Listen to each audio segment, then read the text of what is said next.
Wait, there's something very weak coming through. A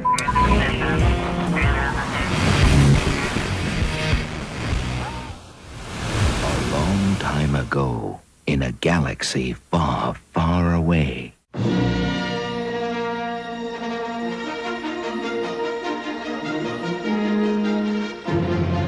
Hello, fellow Galactic listeners. I'm Aaron Julian, and this is WSTR Galactic Public Access, a Star Wars podcast. Welcome to episode 71. Today, we're going to be talking about Forces of Destiny, Season 2, Part 2. Joining me in this discussion today is Miss Heather Allred. Hello. And Todd Hoffman. Hello, sir and ma'am. I'm so glad you guys are here. I feel like, I don't know, I took last week off for finals, but it feels like I've been away from you guys forever. And you survived. You survived. Yeah, I did indeed survive. Big win.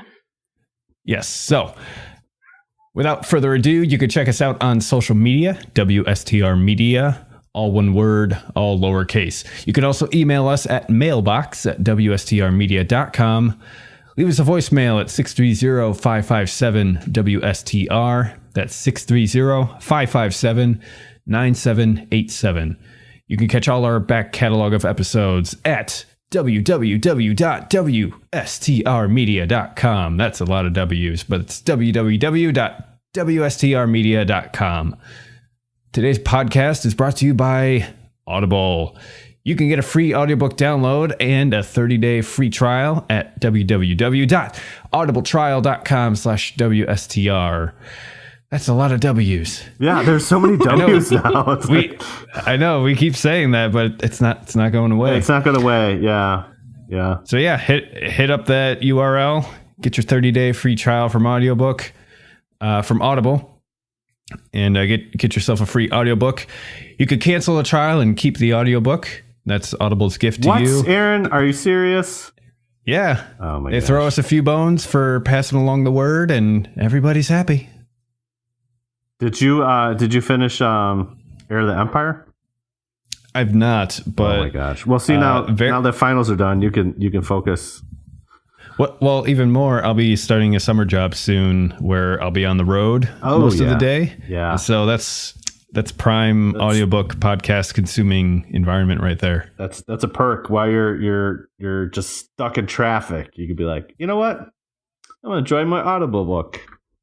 Yep. There you go. Yeah, nice. Heather, have you?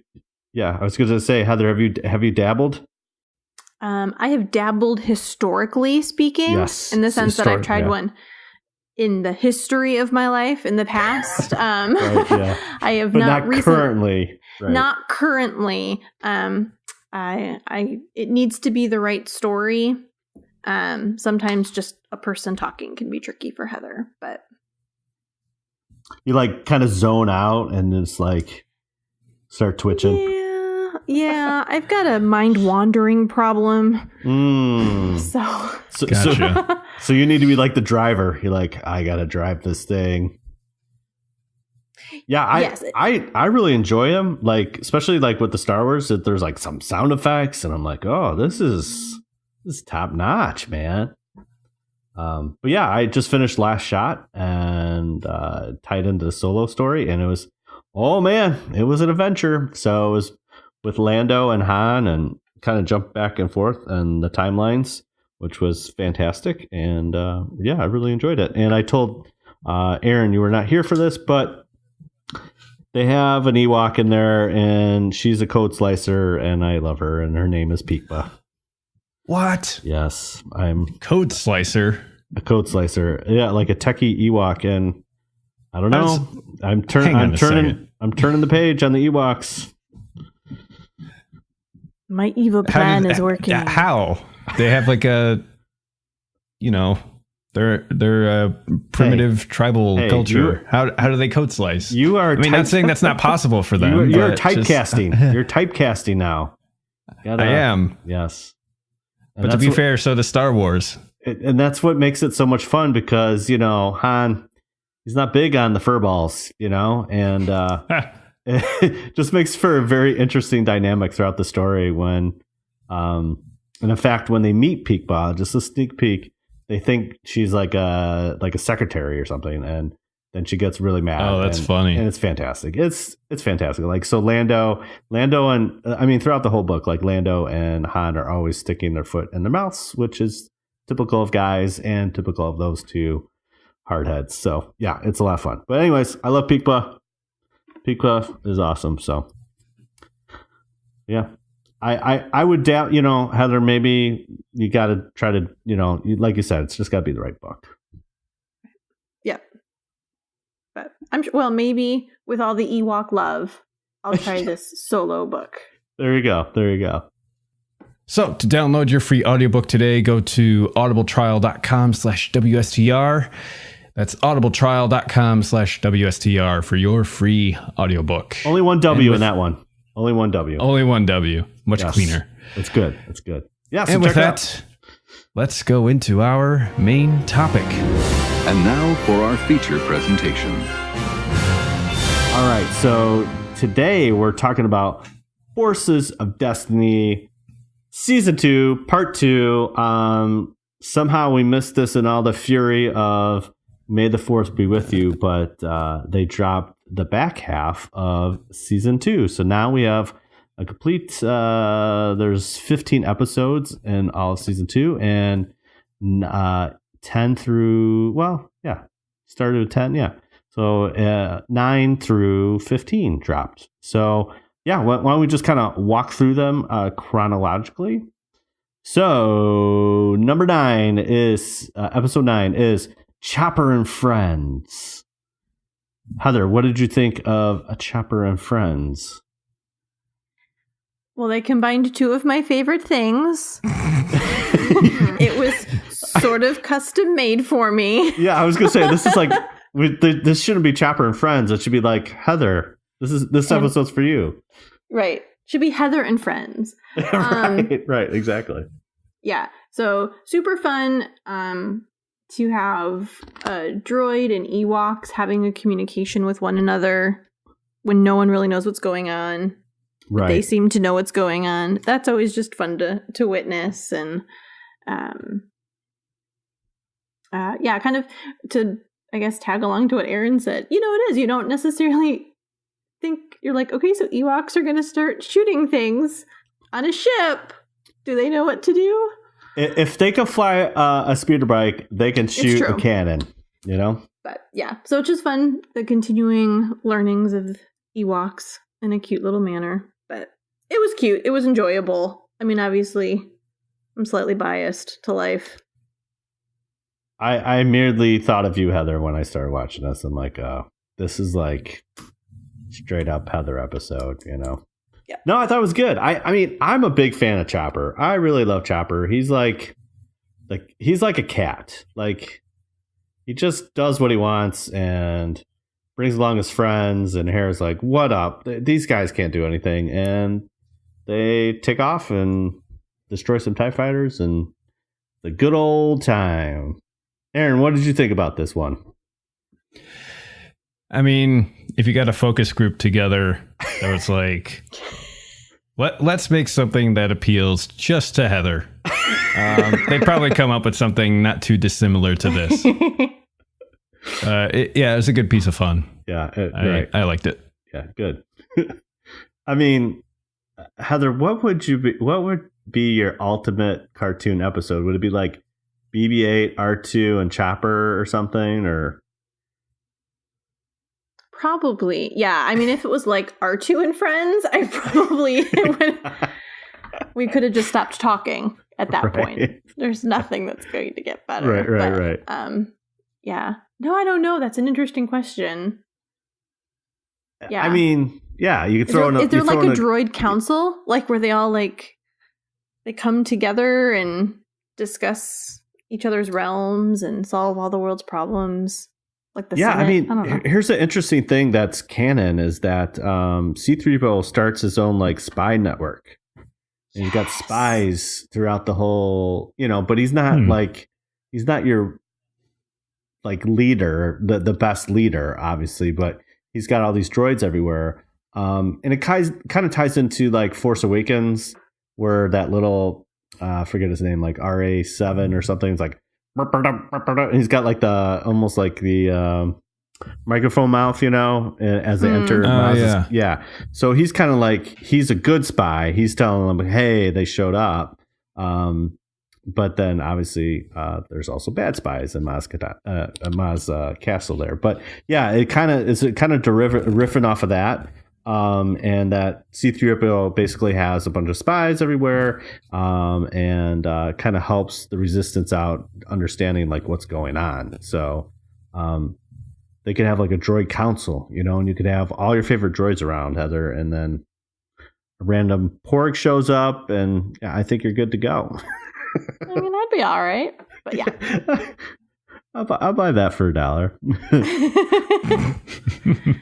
All right, so episode 10, Monster Misunderstanding. Okay.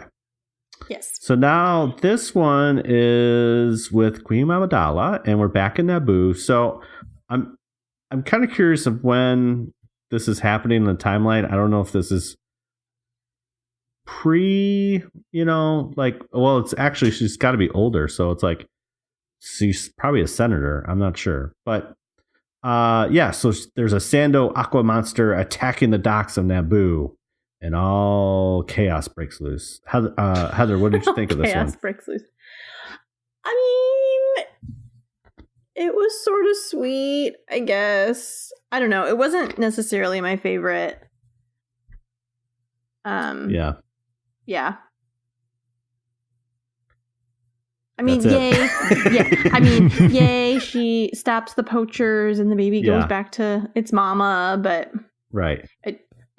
Can you say that the acting of an animated character was bad? Because I feel like they didn't get Natalie Portman. It was flat. It was a flat. Just wasn't quite there, but yeah.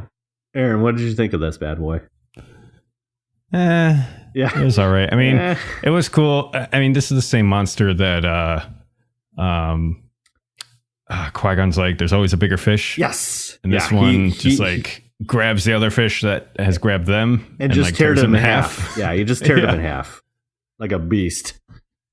So it's like, I don't know, it's weird seeing that and like, hey, this is a kid's show and it's got a baby and it's slightly smaller. Like the one, it's not quite as big. The one in episode 1 is like ginormous, but yeah, I'm the kind of same way. I mean, it is. I always have to remember. I mean, again, this is a new Star Wars, and I'm okay with it. It's just like this is definitely just trying to get a micro lesson, and it really is trying to say, hey, there might be something alternative than just shoot the big monster. So I get it. It's in the title. I just feel like it's a story I've heard 1,000 times. You're so jaded, Aaron. Yeah, well, there has to be at least one of us, right? right, exactly. All right. Episode 11, Art History. So Sabine and Tristan. Aaron, what did you think of this one? It was all right. I don't know. I have a hard time with the ones that are placed during Rebels just because I haven't seen the show, and so I don't really know the characters. Sure. And so I'm like, I don't know. It's like, what's important? What's not? Yeah. Hard to say. So I guess I don't have too much of an opinion on this one. Oh my gosh. Okay. Heather, what did you think of this one? Well, so similar to Aaron, I'm not well versed in Rebels world. However, why are we even having this podcast? I don't even know. I don't even know. Is this a Star Wars podcast? No, I'm just joking. You have lost control of the ship, Todd. Right. But I do like, again, for me, sort of my world of Star Wars, like this whole The Mandalore and just this other avenue of things being like, all right, I'm up for exploring that. That sounds cool. But by far my favorite part of this episode is when I believe it's Sabine and she's like, stormtroopers. And it's so like teenagery and not this again. Like, oh man, these people, these guys in white, and it made me chuckle because I just knowing you, Todd, and you Troop, I can just like these like teenagers being like, "Oh, stormtroopers!" Just the whole thing made me laugh. Exactly. I mean, how strategic is to put like an outpost around a statue, though? I'm like, I don't know if this is such a smart idea, but it kind of goes like, it is very imperial, like, just like, I don't care what's there, nothing's sacred, and you get a lot of that, like you see that like in Rogue One and stuff like that. So I mean, it is a good lesson, like, hey, it's Mandalore. So anytime you can explore a little bit of the Mandalore culture, I'm cool with. Sure. I will give you that. It was pretty neat to have the just to try to teach a kind of respect for culture and the arts and everything. It's like, is a 2-minute Star Wars short the best way to do that? Perhaps not, but it's something. Yeah, exactly. Exactly. All right, episode 12, Porgs. 1 exclamation point, Aaron, just for you. See, not, they not two, proper formatting. Not 2, not 3. Yeah. I honestly, like, every time I like do text messages, I think of you, Aaron, because I'm like, okay, wait, I'm either doing 1 or 3, not 2, because Aaron would be very mad at me, I totally wrote an email at work today, and I put 2 in, and then I stopped, and I said, nope, I have to add 1 or remove 1. Yeah, I think it's like I think we should call it like the law of Aaron or something like that. I don't know. It's you're rubbing off on us, buddy. So it's just Porgs, exclamation point. So it's Chewie and the Porgs and R2. This is like Heather episode part 2. So Heather, what did you? They really knocked it out of the park for you, Heather. It's just your childlike innocence there, Heather, that is winning. You guys. Yeah, I know. So what did you think of Porgs, exclamation point? Well, I'm going to repeat kind of what I said earlier. The fact that we have 3 characters between Chewie, R2, and the Porgs. Yeah. All having a conversation with one another, and nobody knows what's going on. Like, you as the watcher have no idea what they're saying. Right, but exactly. The beauty of what we've grown up with regards to Chewie and R2, and what's the word I'm looking for? I don't know. This, like, there's so much about the character that when R2's being sassy, and when Chewie's angry, and then, obviously you've only had a brief introduction to the Porgs, but generally, they're cute and kind of annoying, but like, but just how expressive, even in the animated version, they are. Like, you can just see kind of, I mean, Chewie was a little soft-hearted more than normal, I feel like, but so first off, I just loved that. That was probably my favorite part, is just this whole thing, and there was like no words to it. Right. I think that's the part of the animation that I really like, and I'm going back to like the roots, like Clone Wars micro series, when there wasn't a lot of dialogue and it was just animation, and still you can convey a story without a lot of story behind it, through the imagery. And it's the same thing. Like, there's these 3 very different, 2 are species and one's a droid, but having a conversation and understanding each other is what Star Wars is all about, and it's super powerful. So, yeah. Aaron, what'd you think of this one?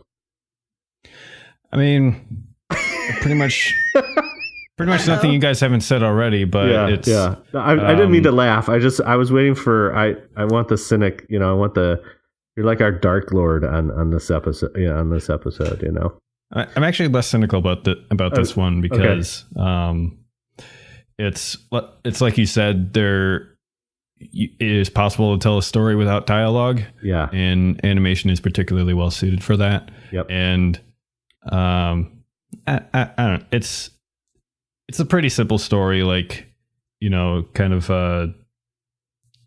like the Porgs took R2's wires and, tried to make it part of their nest. and they got to go. Chewie's got to go climb this mountain to go get some strands of whatever to trade for it, and it's just kind of like teach you kind of simple give and take. And there's it doesn't have to be that complicated or anything like that to be effective. So like I said earlier, for a 2-minute Star Wars short, you can't put your expectations too high, but I thought this was pretty good. Yeah, exactly. All right, episode 13, Perilous Pursuit. So this is Rey and Finn are on Starkiller Base, and this is during The Force Awakens, and they're being pursued by snowtroopers. This is a deleted scene that now is animated, which I thought was very interesting. Oh, how about that? Yeah. So, Aaron, what's your take? What's your hot take on this one? Well, now that I know it is a deleted scene in animated form, it makes me wonder what other deleted scenes could be animated in this fashion. Yes. I mean, you could just like slip it into the Blu-ray, but I mean, if you could animate it like this for fairly cheap, then it's like, oh, sure, why not? And just treat it kind of like an animatic. Yeah. Heather, what's your thought? Yeah. Given that, I enjoyed it. Yeah. I mean, it's pretty cut and dry, So, Heather, what did you think of this one? So pre-knowing that, I was like, oh, we're chasing each other in snow. Yay. I can try and be more excited about it. Sometimes chase scenes are hard. It's similar to, the extended oh my gosh. Never mind. The scene in The Last Jedi that was way too long. Director's cut? With the weird donkey horse things. Where they just kept running around, and I was just, it's like, okay, I get it. You're being chased. Yep, I get it. So sadly, that's how this one. Oh, you're talking about Last Jedi Fathiers. Thank you. Yes, you're welcome. Gosh. It's like I was trying to track, but I'm I appreciate that. So unfortunately, when I first saw the snow speeder, I mean, again, it's a chase again, and oh, we should really be in each other's places, and we'll do better. But knowing it was a deleted scene and seeing, and knowing kind of how Star Wars is treating their property, I'm like, okay, all right, never mind. Okay, I'll give you some bonus points for that. Right. So again, when going back to the actual movie, when Finn and Rey arrive to see Han and Ben having their long distance catwalk conversation there, that's where it ends up. Basically, they reset that breaker, so then they can get in. Han and Chewie can get into the oscillator, basically, and that's so in between that and them coming back, that's where that chase takes place, and that's why it was the deleted scene. And obviously, from a pacing perspective, they try to cut it, but then seeing it here, it's like back to Aaron's point. I'm like, oh, this is interesting because now it even though it was a throwaway scene in Force Awakens, now that it's animated, it's like, oh, I mean, there's plenty of other deleted scenes that they could do this in this kind of format, and it might be very cool to just see from an animated perspective. So yeah, there you go. All right, episode 14, Traps and Tribulations. Luke and Leia back at it, and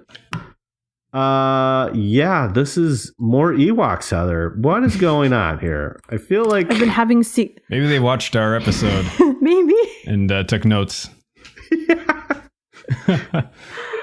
Oh man, it's good. I don't know, maybe they're making a comeback. Good. Yeah, maybe they're gonna have like a Wicket movie all just about him. Oh boy, they're just prepping us. Okay, I don't know if I could take 2 hours of that. Oh my gosh. Oh, no, I'm sure not. My guess is because they're animated and they're for Disney Channel and it's potentially a younger audience. teddy bears are just a big win. Yeah, sure. Yeah. Why not? Yeah. All right. I'm gonna blow your guys' minds here. All right. Whoa. You ready for this? Okay. So All this right. is like nerd deep here. This is like a nerd deep episode from a Star Wars perspective, because basically, a Gorax, which is the big monster that the Ewoks are, having trouble with, is a concept art from Ralph McQuarrie. Okay. And they used that. They used that for the television show Cavern of Courage, an Ewok adventure, which was released in 1984.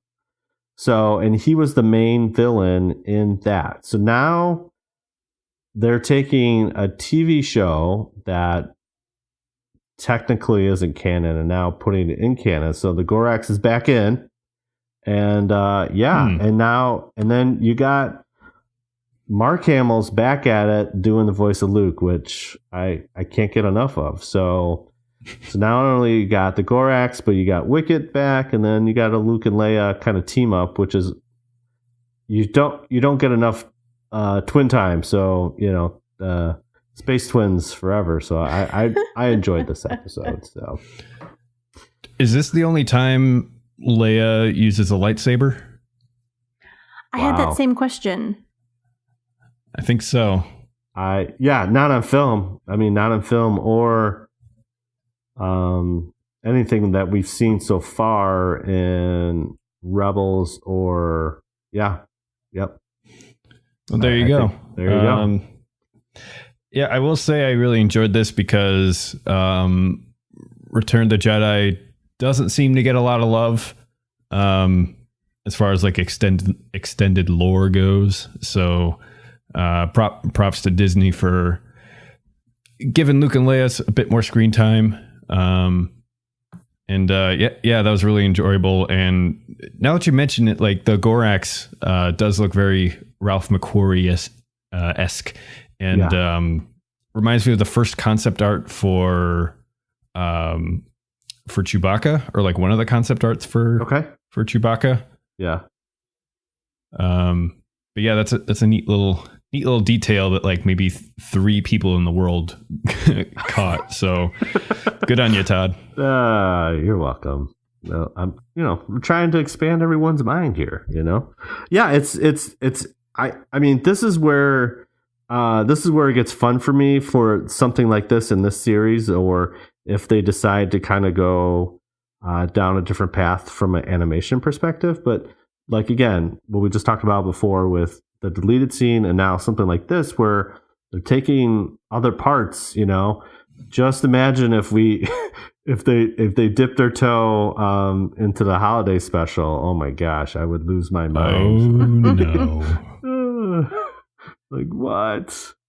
Okay. And then the last one, episode 15, a disarming lesson. So this is Ahsoka and Ezra doing a little force training. So Heather, what did you think about this? I thought it was fun. I mean, I like the lesson of inner strength, that it's not just about your weapon. I think that's just a good lesson all around. So I thought that was fun. But yeah, I mean, yeah. So it 2 minutes. You get 2 minutes to explain all that. I feel like Right. I really enjoy this Ezra kid. Should learn more about him, because he just seems like all the rest He's of in us. the Rebels, yo. Yeah. Yeah, he's in the Rebels, Yeah. yo. There we go. I got to get on that. But no, it was good. I liked it. Aaron, what's your thought on this one? Well, I've been I've got a little time off between end of school and when I begin my summer job, so I've been playing some Knights of the Old Republic 2, and there, you start off as like this exiled Jedi, Right.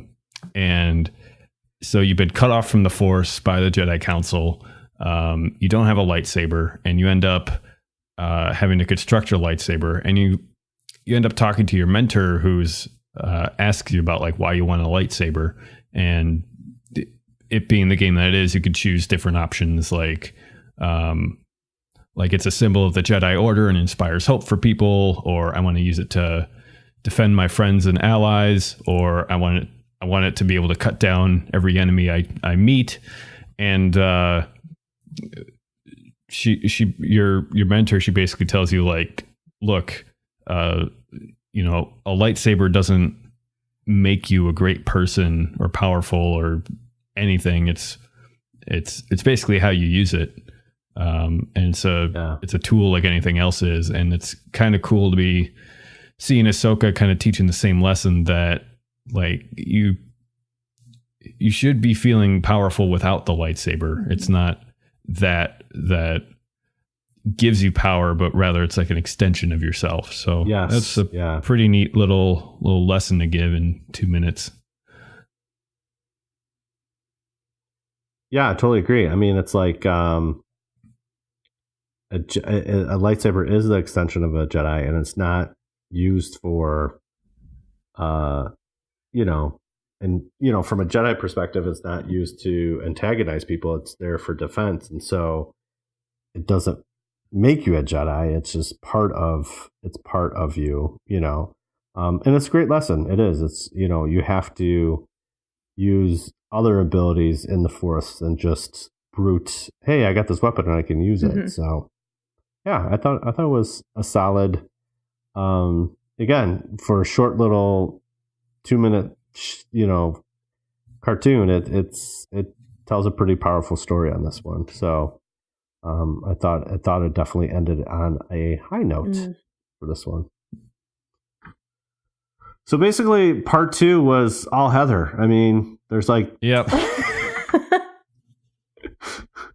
It's like 3 or 4 highlights, right there for Heather. So really the only one I think that we all agreed that wasn't the best was really that monster's misunderstanding with Queen Amidala. But I think all the rest had enough to keep the Star Wars juices going,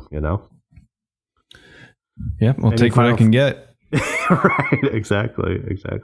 No, I mean, not bad for, again, the point of this series. Definitely younger focused, and but still provides enough for us adults to get a little bit out of it as well. Well, and it's a nice little 2-minute. Go ahead. No, I was just gonna say, any closing thoughts on it? I like the 2-minute mark. It's enough to tell a little story. It's not too much that makes you feel like, okay, can be done now. So for those, who aren't the biggest Ewok fans, it's just enough Ewok, or it's just enough of that character. It's just enough of that brings you back in, lets you experience it, and we move on.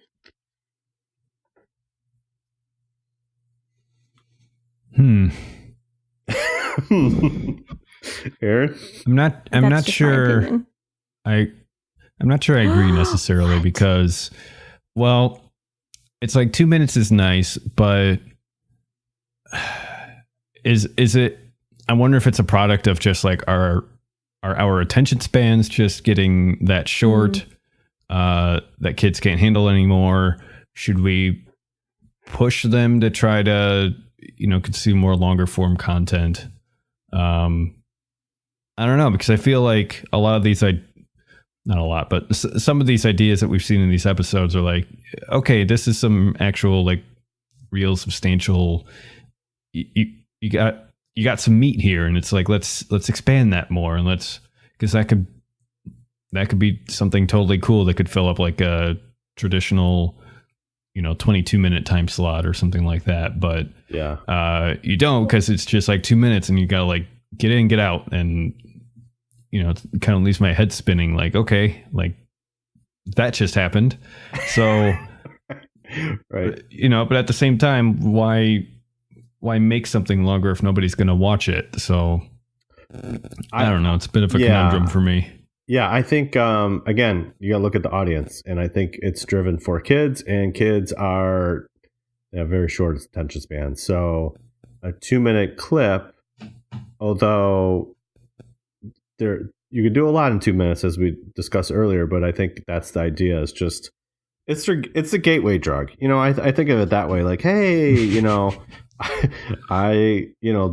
younger generation, like understanding, Forces of Destiny or getting into Forces of Destiny could move them to, oh, now I want to check out something longer, a longer format, which would be Rebels, Clone Wars, and now Filoni is going to do the Resistance cartoon. So I think there's potential there, and I think that's the purpose of not the sole purpose, but I think it's part of the idea behind doing these 2-minute shorts. It's just like I said, get in, get out, but still provide some substance. And that's ultimately what Star Wars is about. It's taking a setting, a sci-fi setting, and providing some moral or some teachings behind using Star Wars characters, and I think that's good. Kids need some morals these days. So there you have it. The back half of episode or part 2 of season 2 of Forces of Destiny. Now moving on to news of the week. And now, the Star Wars News of the Week. All right, pretty substantial Monday on 5/14 there. The maker, George Lucas, birthday, 74. Georgie Porgy. 74. Yep, we wouldn't be doing this podcast without George Lucas Right. there. He looks eternally to be 55. He's found his magical age. I don't know what it is. He does. Yeah, he doesn't seem to be 74 to me. Yeah. So whatever he's doing over on the Skywalker Ranch, it's working. It's working. He's hanging in Chicago too, so he's all over the place. He's all over the place. Yeah, we were on the list to be considered for the Lucas Museum, but Chicago had to screw it up. Yeah. So looks like you got to go to California for your retirement job. Yeah, no, I'm still really bitter about that. Like, I was set on being, that was going to be my, like, I want to be like the Walmart greeter at the Lucas Arts Museum. I was looking forward to it. I was like, oh, this is going to be great. We'll have like another museum in our museum campus, and friends of the park had to like just mess with it, so not too happy. So just another reason to get out to California and go partake in it. But yeah, George Lucas, 74. And I don't know, did you see pictures? He went to the other thing that happened over the weekend was the Han Solo premiere. Did you see he showed up? Like he didn't care. He was wearing like Nike white Nikes, like, $30 pair. He went full on dad mode. Yeah, like sports jacket, jeans, and white Nikes. I'm just like, George, you are an icon. A guy that makes, got like $4 billion, like, like without a care in the world. I just love it. Yeah. I mean, if you had $1 billion from selling off something you made, then you could just tell the world you don't care. Yeah. So, but again, thank you, George Lucas, for making a fun little space cowboy action movie and making it awesome. And we're still talking about it 41 years later, so to me, like when Stan Lee dies and when George Lucas dies, it's those are the two that, like, from pop culture thing, I don't know. It's going to be rough. Obviously, Stan Lee's closer, but you never know. George could have a heart attack or whatever. But I'm just like those two from a pop culture perspective. I'm just like, oh my gosh, I don't know if I could handle it. I mean, you will. I know. I will. It'll just suck for a little bit. Yeah, I know. Yeah. Pretty much. I mean, like the same thing when Carrie Fisher died. It was like, whoa, that one hurt. Yep.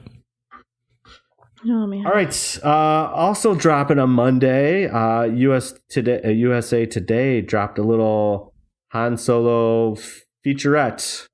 So, Aaron, roll the thing. Rolling.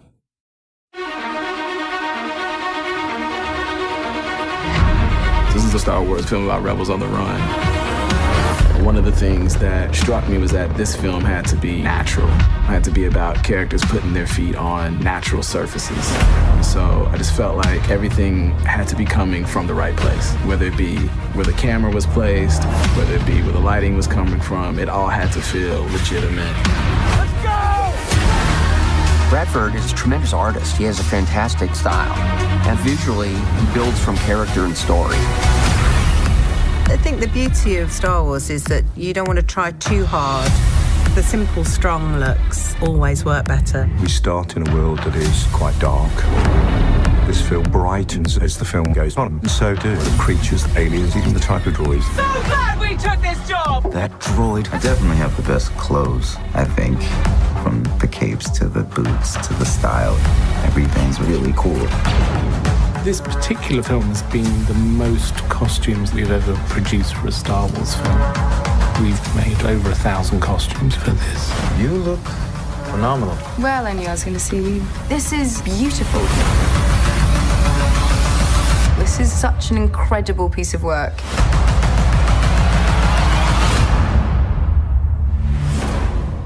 What was that? What was that? That was crazy, is what that was. That was yeah. What are we watching here? This is like we're on like Han Solo countdown, you know. So, as of today, the end is nigh. Yeah, as of today, it's 9 days, and so yeah, we're getting really close to this thing, and everything that we get to see. I'm really a big fan of these behind the scenes featurettes because there's not enough of this because there's so much that goes into it, and I'm chomping at the bit on this one now. Yeah, Heather, what's your thoughts on this? It was just really cool to see. Obviously the sets is one thing, because if I remember all the little specific details of the featurette, or any other time you hear it, when an actor steps onto a stage or onto a set or into the environment, it just enhances their performance. And then just seeing then the people within the worlds that have been created with, what is it, like over 1,000 costumes, and which I'm pretty sure 900 pieces were in Lando's wardrobe, but between the capes and the things and whatever, but it's you just know it's going to be good when they are putting that much detail into it. Absolutely. Yeah, no, that's definitely the one thing that stood out to me is like, they said 1,000 costumes and this is the biggest one they've ever done. I was like, what? That's amazing. Aaron, what's your hot take on this one? Well, they gave plenty of time for the director of photography, which I always appreciate because they do, I guess, some of the most visible work on the film, no pun intended, but it's just like right, yeah. They don't give as much love as they deserve. So yeah, pretty cool that he got a lot of screen time on that. But what really geeked me out was all the costumes that they had on display. Yeah, and they got some of the costume makers on there for a sec, and they were like, basically they wanted something that's simple and strong and bold is what's going to be remembered. And there's tons of that in spades. I think they said this movie has the most costumes of any other Star Wars movie, and it just got me thinking, like, it seems every successful or like every Star Wars movie that comes after the next one is intent on beating the previous one with a record in some way. Right, yeah. Like Last Jedi had like the most sets, and now this one's got the most costumes. Right, and, yeah. It's pretty neat. They had a ton of practical effects. Like, I think they were firing rockets across each other with like sparks and stuff, and kicking up a ton of dirt. And I always love seeing that, because I think for a good 10, maybe 15 years, we just had like CGI everywhere, and it's like, I'm tired of it. We've had enough. Tired of it. Well, I think so. We saw a lot of that in The Last Jedi, as far as Neil Scanlon again is on the Solo picture, which he's the creature and effects guy, and there's real thought into what's practical and what needs to be CGI and what's we can do with animatronics. And back to Heather's point, it's like there's some value in having a physical set, and Bradford Young was voicing a lot of this and just saying, how he placed the camera, where the lighting is, and what are we picking up with those characters, and having that physicality on set. I mean, it's all methodical and thought out, and I'm just so stoked to see this play out on the screen, which is great. And another droid, Heather. They showed another droid. I don't know what's going on. This is your night. They've heard all of my cries, and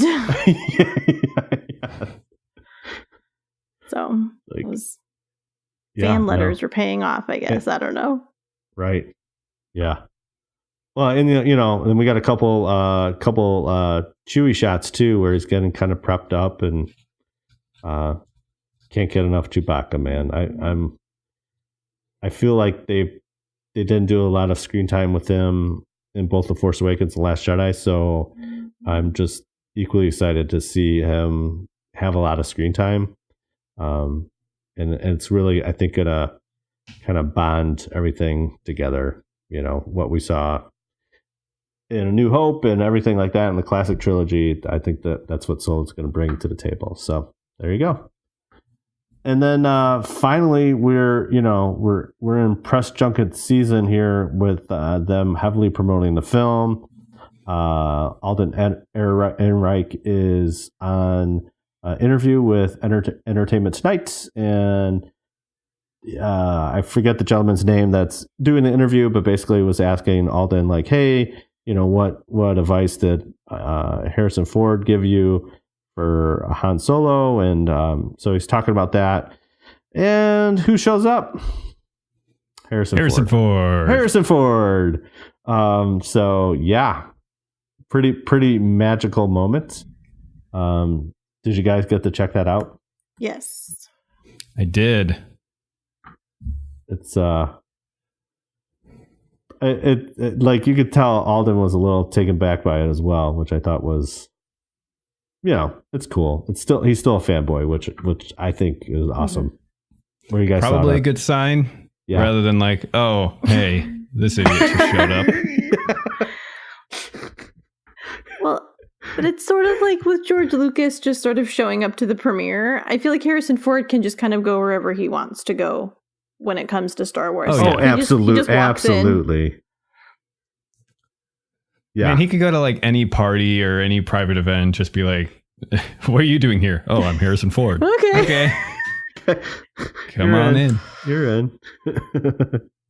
Yeah, I totally agree. I mean, like he can show up whenever he wants, Yeah, I mean, again, like you said, it's not like Alden was generally surprised by it, and so was like even Ron Howard. He was geeking out about it too, which is always nice when those kind of moments are not just like, oh, whatever, yeah, I thought it was cool. So lots of Han Solo news happening because we're like literally 9 days or 8 days when this recording drops. So it's getting close. All right, moving on to Katina Chat.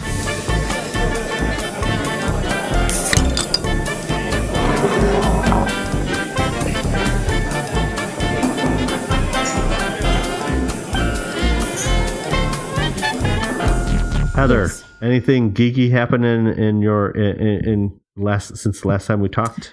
Well, I've picked up. Yeah, this is just really my episode, isn't it? So I went to the mall the other day and perused Hot Topic because they have geeky things in there. They do. And they do. I bought myself a set of 3 earrings. A pair of R2s, a pair of C-3POs, and a pair of BB-8s. Oh my gosh. Oh my gosh. So I've been wearing droids all week, which is exciting. You can have a droid with you wherever you go. That's right. I had a shirt on that had polka dots on it, and so I made sure to wear BB-8, so I was all in the round circle thing. I mean, very coordinated people. Yeah. But yeah, so I'm actually most excited, I think, to share my upcoming weekend plans. Okay. Do tell. On Saturday. Okay. I'm getting inked. Oh. Nice. So, and it does appear that it's going to be a Star Wars themed tattoo. Oh my.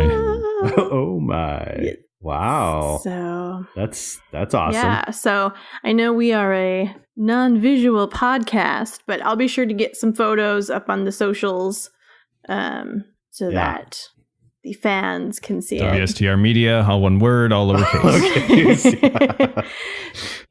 Instagram, Twitter, Facebook, all of them. Yeah, we can we'll do like a live stream of Heather like wincing. It's okay. That's right. It's all good. Yeah, it's all good. So awesome. So can you share again what the design will be, or you just want to surprise us? I can give a little bit of information. It's not like a big secret or anything. Sure. So as I've shared in a past episode or two, my brother unexpectedly passed away. So this will be my tribute tattoo to him, as he was the major Star Wars fan in my life. And so I was trying to think what I wanted to do, and I was thinking, I should do something that he really loved, but it was going to be on my body forever, so I needed it to be something I enjoyed. Right, yeah. And I remember I was rewatching The Last Jedi with a friend who hadn't seen it in theaters, and it was the scene with R2 and Luke on the Falcon, and R2 plays the old projection of Leia, and I thought it was this really great picture of when the droids project something, it's not always necessarily information. Sometimes it truly is a memory. Since there is a computer component to a droid, they have memories, for files and stuff, and how he found it in that moment that I need to project this because it has a purpose behind it. So, as we've learned, Heather loves droids. So I will be getting an R2-D2 on my arm, and with however best they can do it with a tattoo gun, they're hopefully have him project out like a little heart for me, just as a continual kind of Bruce memory. That's awesome. So that's sort of the thought process. Yeah, I mean, Luke Skywalker tells R2 that's a cheap move because he said he wasn't leaving, and then next thing you know, it's super sweet and super awesome in The Last Jedi. Yeah. So that's a very amazing tribute to Bruce. Yeah. So I can't wait to see it. That's my big exciting stuff. Yep. Awesome. Wow. That's pretty exciting. Good stuff. Aaron, what's happening with you this week? Well, as I mentioned, I've been getting very deep into Knights of the Old Republic 2, one of my favorite Star Wars games. Nice. Yeah, because my Star Wars RPG group kind of wrapped up phase 2 of the campaign this nice. At the end of the semester, right, to be concluded in the fall. And I'm getting a hankering for it. So so you busted it out, huh? So yeah, KOTOR 2 is gonna have to fill in the gap. Nice. But that's awesome. Yeah, that's what I've been up to. Great, dude. Well, I recently moved, so work, and so I had a lot of Star Wars memorabilia at my office, and so I had to downsize, and so it's kind of sad, but also now I get to bring it home and display it. So. Has there been a transfer to the Museum of Todd? Yes. So now the museum is getting an expansion. There's going to be a lot of things that were really at work and identify. people would understand why I'm a Star Wars fan at work. But so I had to downsize a little bit, and but yeah, so I brought everything home last Thursday, and so I've been slowly trying to. Get that arranged downstairs. So yeah, the man cave is getting a little upgrade because of the transition work, which is always good. And today I put in an order for a DLT-19 blaster. So I am getting a huge freaking blaster for my Stormtrooper costume. So I'm very happy with that. So that's right. The one you had at C2E2 was borrowed, right? Borrowed, yes, from a friend. Okay. And so, so I made the splurge basically. I'm like, all right, you've been bitten by the bug. Yeah. So, that I'm super excited for that. So, for your Battlefront 2 people, that's like literally one of the larger guns, rifles. It's Dengar's weapon, I guess. If you're one of the heroes, Dengar has a DLT-19. So and now I will too as a Stormtrooper. Yay! Awesome. Yay! So I think again Heather beats us out, Aaron. I don't know what's going on. I think. Yeah. I mean, we've been telling her to up her game for so long, and now she just she blows us out of the water. She blew us out. Yeah. She's leaving hyperspace trails on us, man. She's like, here you go. Oh, man. But now I have like a lot to live up to for like next week. I don't know how many weeks the tattoo will hold out. Right. No. Yeah. No, you can ride that for a little bit. That's fine. That's fine. Yeah. It's all good. All right. Thanks again, listeners, for listening to another episode of WSTR Galactic Public Access. You can check us out on the social media at WSTR Media, all one word, all lowercase.